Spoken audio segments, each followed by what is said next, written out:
Old times. Oh, I didn't even catch you there. Sorry about that. I was just watching the old Explorers of Paranormal Happening videos, back when it was just a wee high school side project me and a couple friends used to do. It's funny to think now I'm all grown up, I have tattoos, I have 2 cats, and now I'm married. Oh, yeah, that's right. In case you guys didn't know, Isabel and I actually got married recently. In late June, we got married. While sweet, you might find yourself asking, what does this have to do with paranormal happenings? Well, let me explain. For my bachelor party, a few friends and I visited what many claim to be the most haunted house in the entire state of Indiana, Whispers Estate. This location is known across the world and has been seen on shows and channels like Ghost Stalkers, the Travel Channel, and soon a Netflix documentary. To sum up the history of Whispers Estate is no easy feat, for its lengthy generations of mysterious deaths and treacherous hauntings rivals even that of the classic Amityville haunting. In short, the Whispers Estate house was built in 1894, according to the earliest discovered records. Years later, a Dr. John and Jessie Gibbons purchased the estate. One of their many children, a 10-year-old girl named Rachael, started a fire in the front parlor, who died 2 days later in her bedroom from severe burns. Following Rachel's demise came many deaths, such as a 10-month-old infant named Elizabeth of mysterious causes, Jessie Gibbons from double pneumonia, some of Dr. John Gibbons' own patients from varying causes, and supposedly many future occupants died in there as well. Countless tales of hauntings have followed this house, from full-bodied entities following you from room to room to disembodied voices holding full conversations during EVP sessions. Whispers Estate has it all. Currently under the ownership of psychologist and professor Rich Ballard, my friends and I stayed at the house from sundown to sunrise. Starting from the least to the most haunted location in the house, follow Colton, Ian, Stanley, Josh, and myself as we get the grand tour and see if we can uncover some true paranormal activity. We started off our night on the first floor of the building, where owner Rich and caretaker Kim led us through the initial tour of the house. The first floor is said to be the least active place, so the dining room served as our base of operations. Here, we learned a bit about the good doctor and a dark entity supposedly called Big Black. This is a 148-year-old house, okay?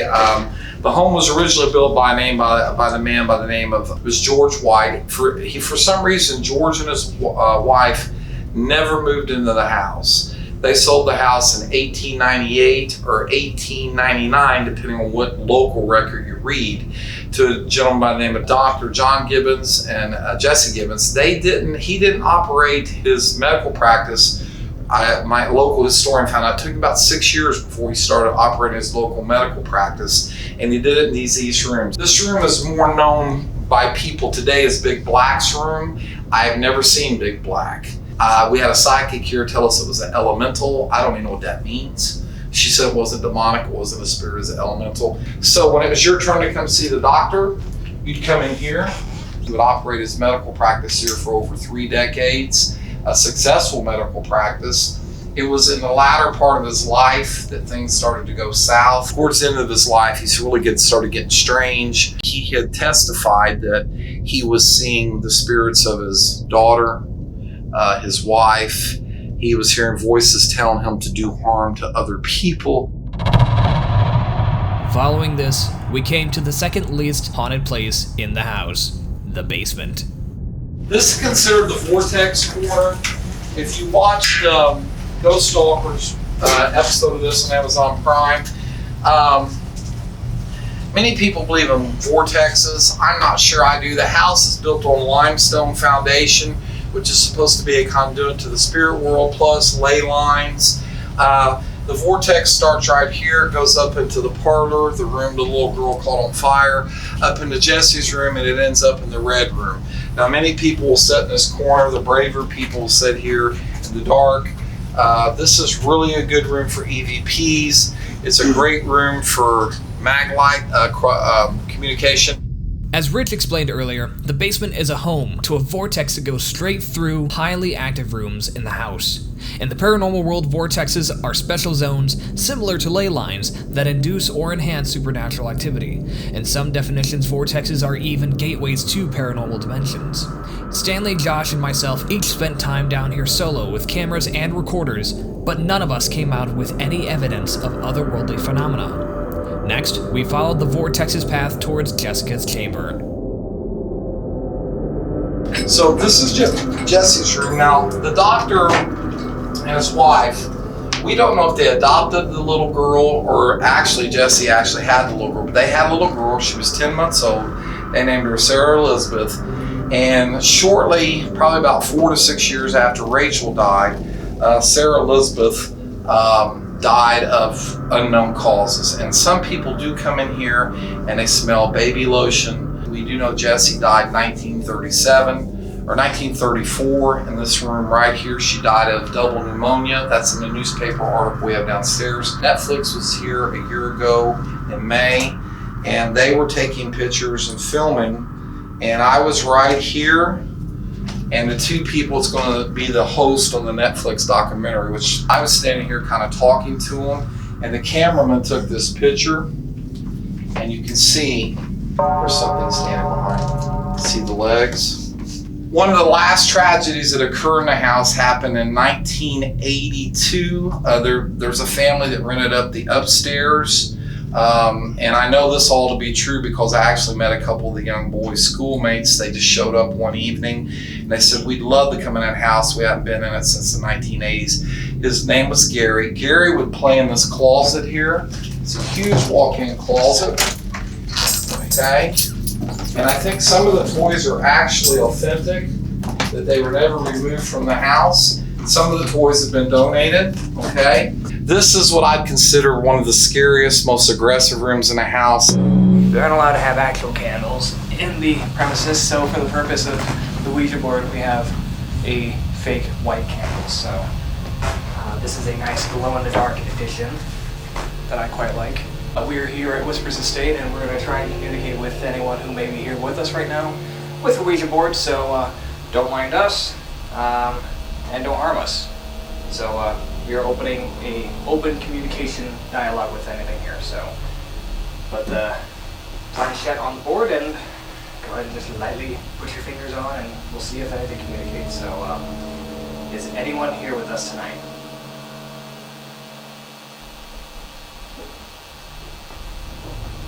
Can you tell us your name if you're with us in this room?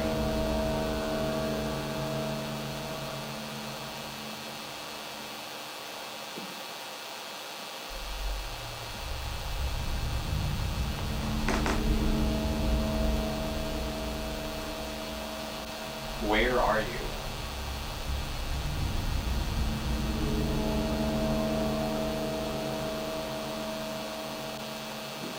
Will Waluigi ever be in Smash Bros? Oh my god, no again!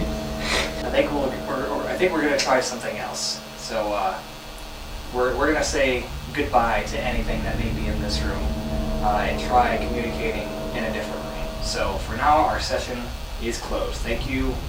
Goodbye.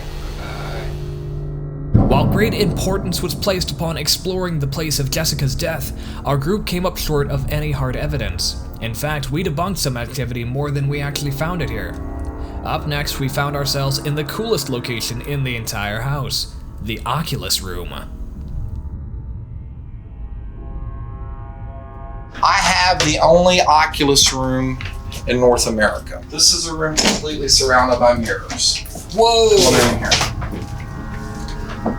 Mirrors are considered portals.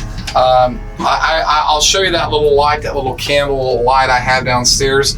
I would come in here, one or two of you turn on that candle light, and if you stare the right way, you can count like 10 or 15 of yourselves in the mirror behind you. And we did have a girl here a few weeks ago that she was counting, and she counted like 9 of herself, and then she started counting back the other way, and she said when she got to number 7, there was a big tall mass standing by her. This room was designed for solo investigation methods, such as EVPs and Ouija board sessions. Much of our team took turns alone in this room while others managed to investigate other sections of the house, but we didn't encounter much activity here. The design of the room made it difficult to look into the reflections in search of shadowy entities that Rich spoke of earlier. Now, can you manage to see any in the video that we caught?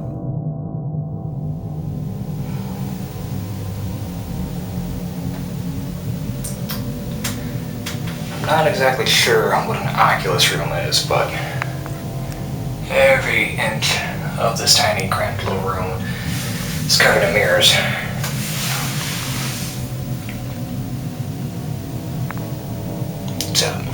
So far, no significant experiences here.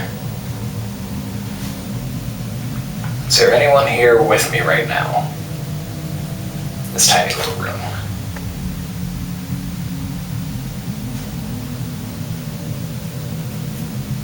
I sat and hung out inside the Oculus room just by myself for a while, and So did I. how was that for you? It was a lot more creepy when I had barely any light going on versus just sitting in the dark. I want to take one of the candles Go ahead. in there. Josh actually dropped one in there when I was in there. It's very cool. Because at that point it becomes like this infinity candle throughout the whole thing. Are you staying here? I'll sit here for a minute. Alright, I think Stan's gonna use the candle in the Oculus room. Hopefully start seeing some stuff freaking out. Have fun.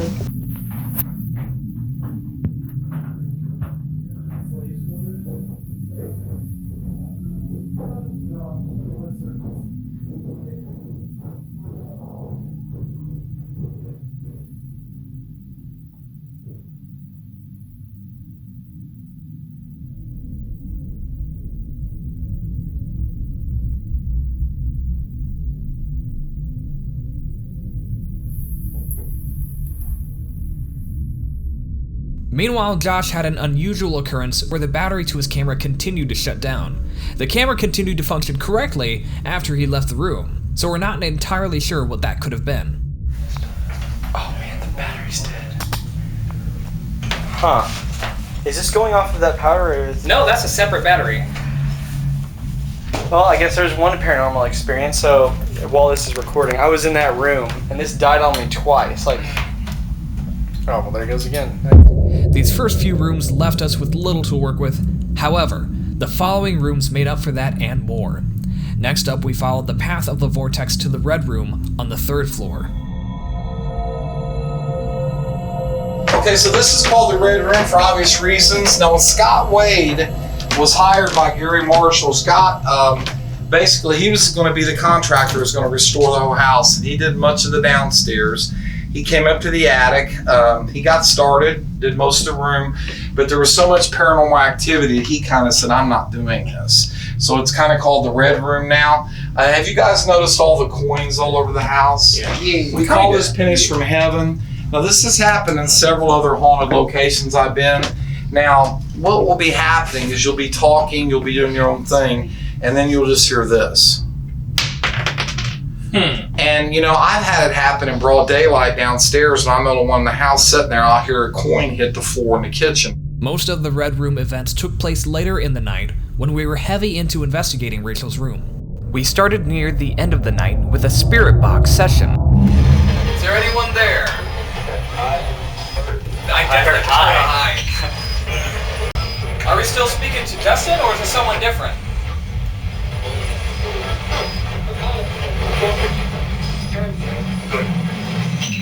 Remember the name Justin. It will follow us into further rooms. Can you say that again? I didn't catch it. I heard Justin multiple times. Is this Justin? I think that's what I heard. This is right. How old are you? 8 multiple times. Yep. Are you a boy or a girl? Boy.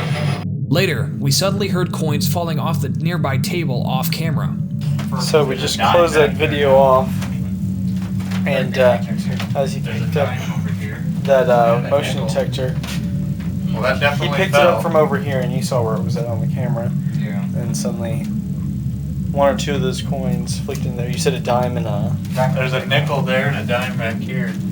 It sounded more like the nickel though. It was pretty heavy. Yeah, that It's- dime was back there before. It sounded like it hit the I fan. saw this and I picked it up and put it back earlier, so that definitely. And fell off the then table. this one? Is that there? Oh, that's new. I didn't see that before. I definitely did not see that before. Maybe that's what I heard. Wait, is that a quarter? It is. Tell you what, we'll go downstairs. We'll put all this back. We'll come up in a little bit before you leave. Here's your penny. See if any of this has changed. We went to investigate the coins again after memorizing their positions, but they did not move a second time. Looks like the coins are all still there.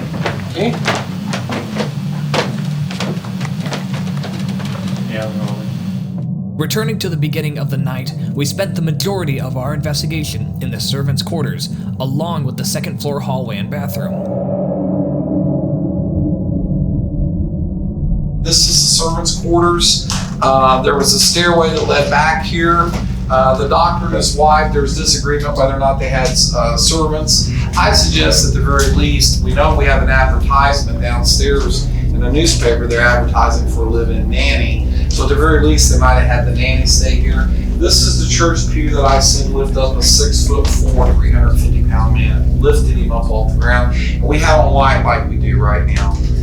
We call this Virgil's closet, okay? For the brave of heart, a couple of you come in here. The last recorded death in the house happened in 1982 after Gary had fallen and met his demise. The mom refused to live in the house, so the dad and his teenage son were moving everything out of the upstairs. And we got this in the newspaper article downstairs. Virgil collapsed and died of a heart attack on this very spot. So we called this Virgil's closet. So we did a table seance here one night. There's a little girl's voice that says, "Let's play." Now, I don't let anyone in the house under 18.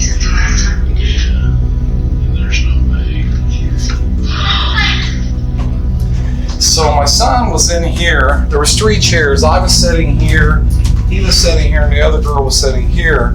And he's the only one that heard it. You can hear him, but then he goes, "What the F was that?" So him and that girl came in. So 2 other girls and myself came in here.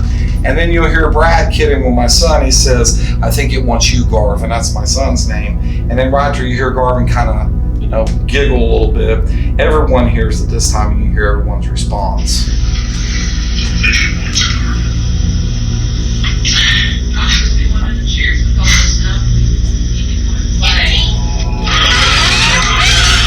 The only time during the tour that I had any weird feeling was in front of that bench, and it was before he even said anything about the bench. Like right when I walked in front of it, like I felt like something on the back of my neck. Really? And then he started talking about that like story of it like lifting a guy up off of it. Yeah. And I was like, oh, okay. So I walked away from it, and then he was like, if you start feeling that like push in your back, and I walked back over there, and I felt the feeling immediately again on my neck. The stairs go down to. I think that goes down to where it needs to be.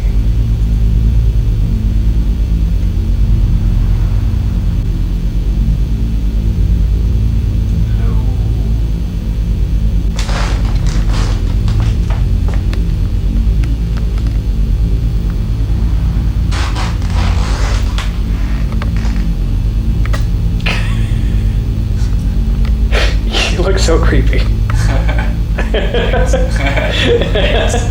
No problem, man. I got you. There's Hey, you know what's terrifying? You? Getting the night vision and just going into that room. I didn't go all the way. I just kind of stuck my camera in. We went in there. We sat down. Oh, you did? Yeah, I sat down in the closet. We were sitting on the pew together for a bit.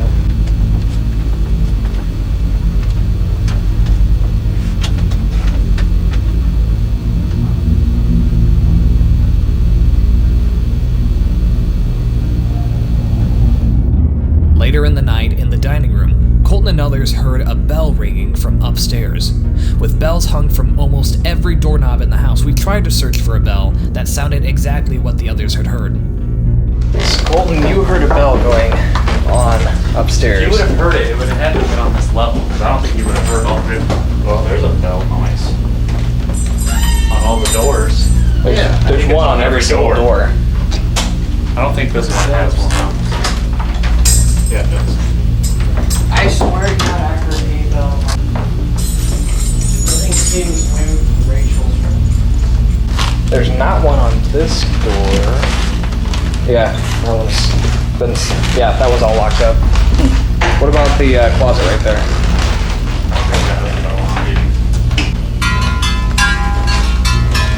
That kind of bell?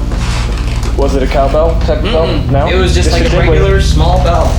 During our investigation into the Red Room and Rich's EVP that he showed us during the servant quarters tour, we know of 2 key audio phrases to pay attention to: "Come play" and the name Justin. Remember these 2 as we transition into our next room, the Seance Room. This is called the Seance Room. When Jared Marshall bought the house in 2006, he came up here. The house had sat vacant, we believe, for about 20 years. Locally, just, it's a haunted house. Who wants to live here? And none of these walls were here. My buddy and I put insulation, put all this stuff up here, but they're back original walls. He found a bunch of upside down crosses scratched into the walls, crucifixes, pentagrams, and all kinds of candle wax, I guess. So he said, well, let's just call it the Seance Room. Now, one of the cool things to do is take your cameras, stand in front of that mirror, and take pictures. Because, Kim, do you have your picture that Alicia took? We think we got a picture of Rachael.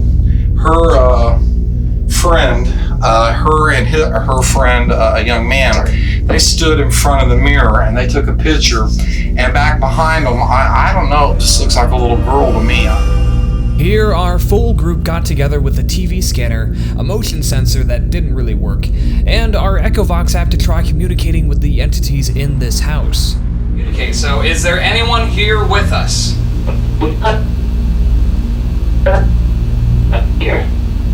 So I guess here? How many of you are there in this room? 6?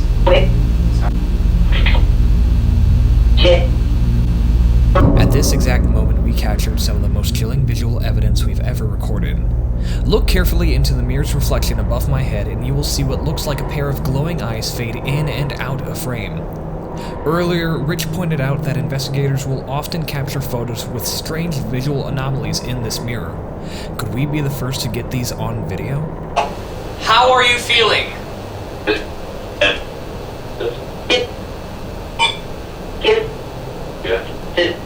Sounds like there's a lot of you. There's like... Who do you want to go play with you? Paul. Well, that was quick.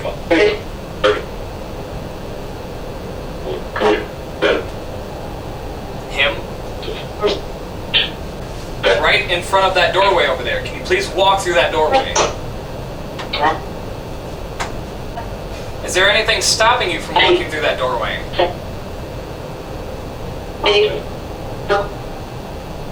We don't know. Let me try. What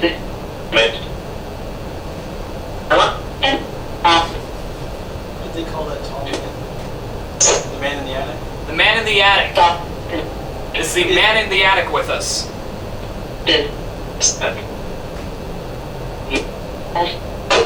He is. Is the man in the attic the one stopping you from going in there?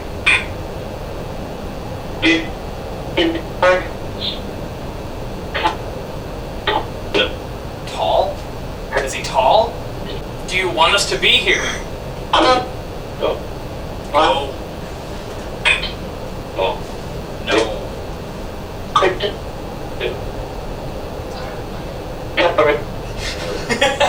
Are you reaching out to Colt?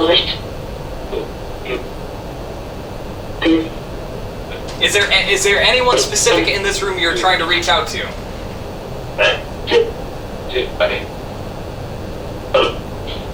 Oh, it sounded like it said hello.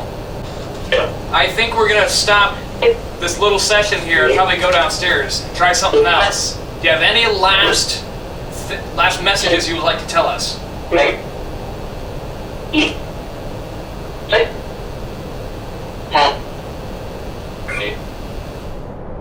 It's obvious to us that there existed some form of conflict with the spirits here, possibly involving the so-called man in the attic, or this Justin. Could they be one and the same? Was it Justin that was watching us through the mirror? Finally, we end our video off with the most active room in the entire house, Rachel's room. After Rachel's tragic accident, her dad, who was a doctor, the nearest hospital at the time was in Bloomington.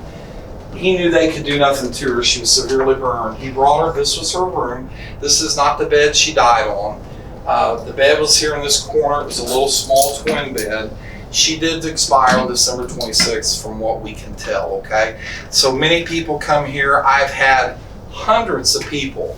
Literally hundreds of people have interactions with Rachel, whether they've heard her, whether some people claim to have seen her. These beach balls are known to just make that noise and fly out the bed. So a lot of people have really good activity. This is a good room for a ghost box. There's a burnt to a crisp doll in here. Oh God, that's terrifying. So it was her that was in the fire then. Interesting. Rachel. I wonder if this is her. Yes, on the website they've had many different pictures of that specific picture up, showing her off. Early in the night, Stanley spent some time here alone in the room investigating with the REM pod that Rich and Kim left us to use, along with many great other tools. The REM pod works similar to a theremin, in that it emits light and sound when it detects electromagnetic disturbances and changes in the area surrounding it. The rest of us later joined Stanley that night to further experiment with the device. Rachel, sounds like you were just here with, or whoever was just here with our friend Stanley. Do you mind saying hi to us again?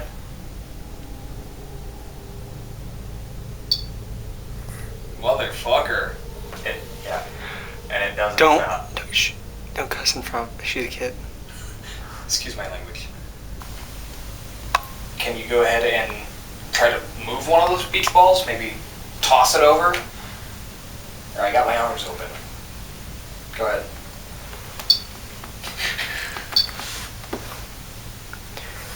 So I'm assuming that 2 chirps means no, 1 chirp means yes. Yes. No? I don't know if it was faster. That looks like Rachel. Are you just happy to have friends here with you?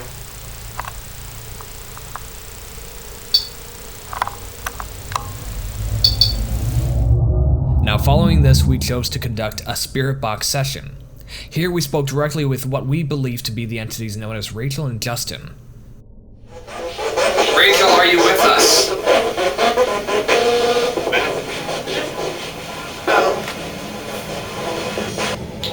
Rachel, what's setting off the little detector over there? Is that you? Son? Double?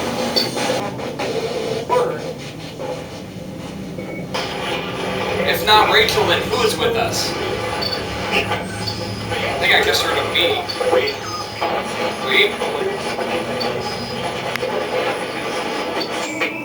What's your name? Justin? That was clear as day. Did you hear Justin? Yeah. Are we correct in saying that your name is Justin?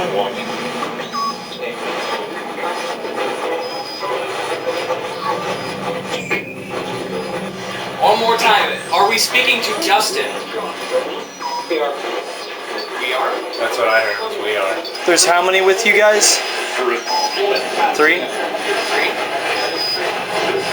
I heard it again. Yeah.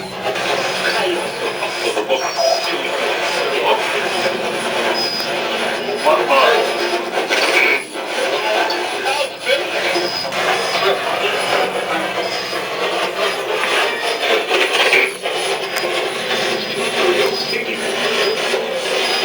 Does she not like people touching their book?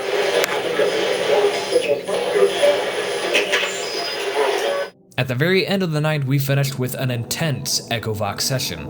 Again, we communicate with Justin and witness some unusual phenomena further in. What is your name?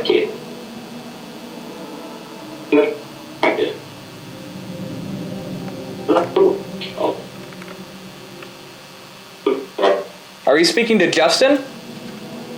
What? Can't say. Can't say. Why can't you say? I leaving. I'm leaving? Yes, sir. Where are you going? Yeah. Are you trying to yell? Yup.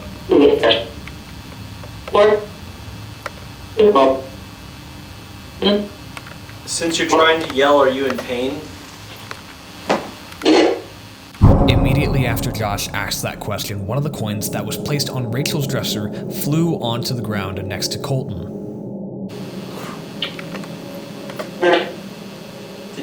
Did you do that? That was not me.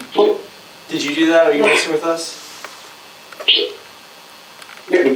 What did he do? That was not actually me. Right there, when that just bounced. Right there. I'm pointing right at the point right here. Check the coins on. Right there, that one. I saw it. Just. That's why I asked if it was you, because it literally just came off the back of there and bounced right there. That was not actually me. Because I didn't see you move, but I saw I was that. not moving. What coin? I literally next to your foot.